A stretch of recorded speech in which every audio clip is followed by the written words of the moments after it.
Leticia de todo un poco.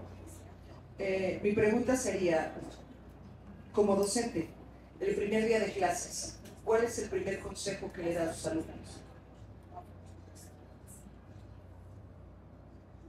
That's the first time I've gotten that question. Well, the first advice is pretty clear. Read the syllabus.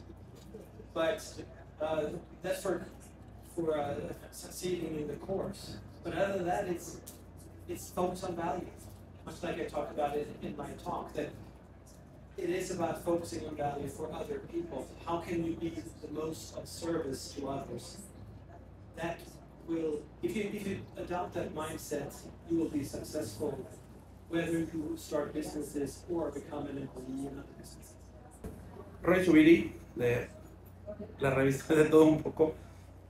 Quiero preguntarte, ¿cómo podemos fomentar este espíritu de emprender, del emprendedurismo, sobre todo en México, en un país donde todo el mundo quiere estar en un trabajo, todo el mundo quiere tener prestaciones sociales, todo el mundo quiere estar y envejecer en una empresa para tener algo con que retirarse? ¿Cómo movemos a los jóvenes hacia una nueva cultura?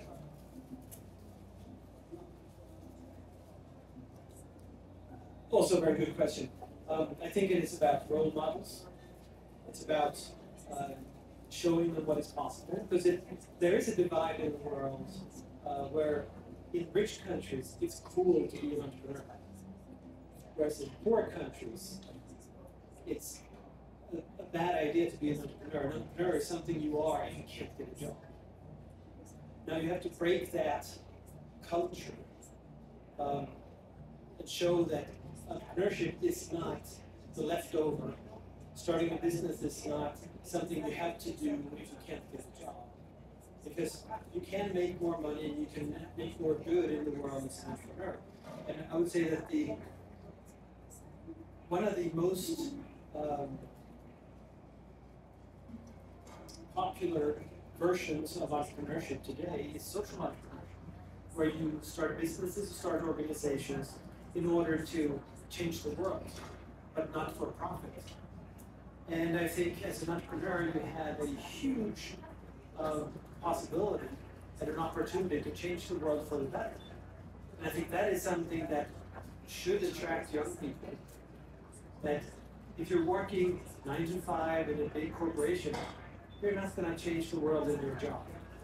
If you're starting a business, you can change the world globally, and the small world locally too, by hiring friends and hiring other people and so forth. So entrepreneurship isn't a force for change, and by telling people and encouraging them to take this path to cause change, because young people want to change society.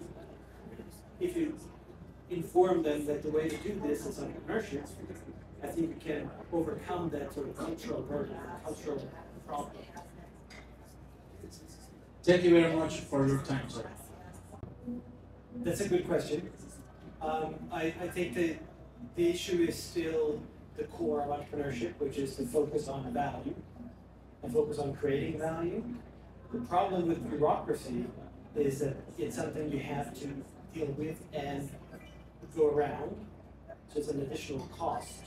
So the impact of bureaucracy is pretty clear.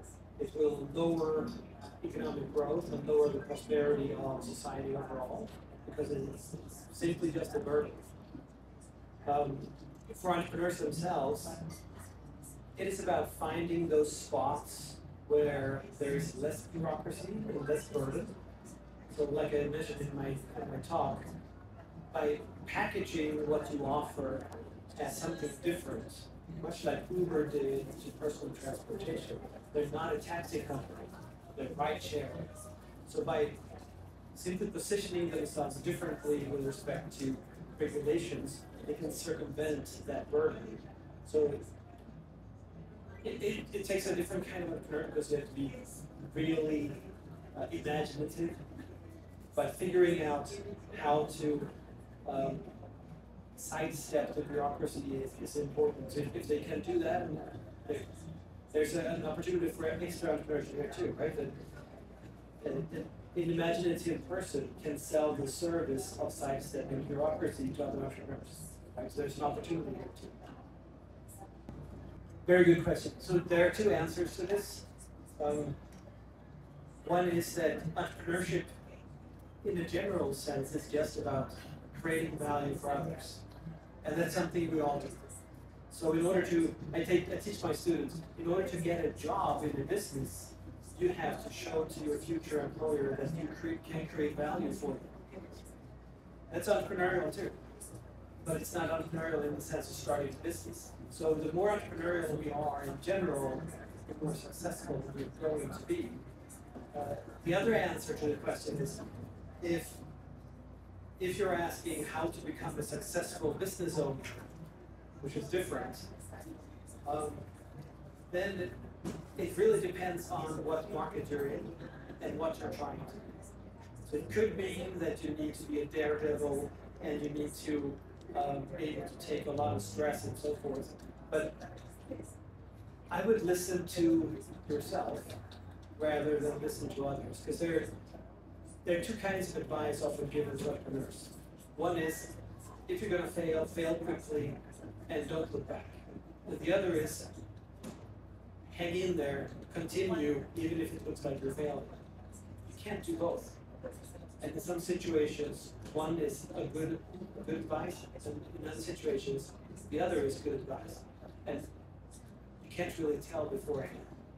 I think that has to do with mostly adopting information and communication technology in the best way possible.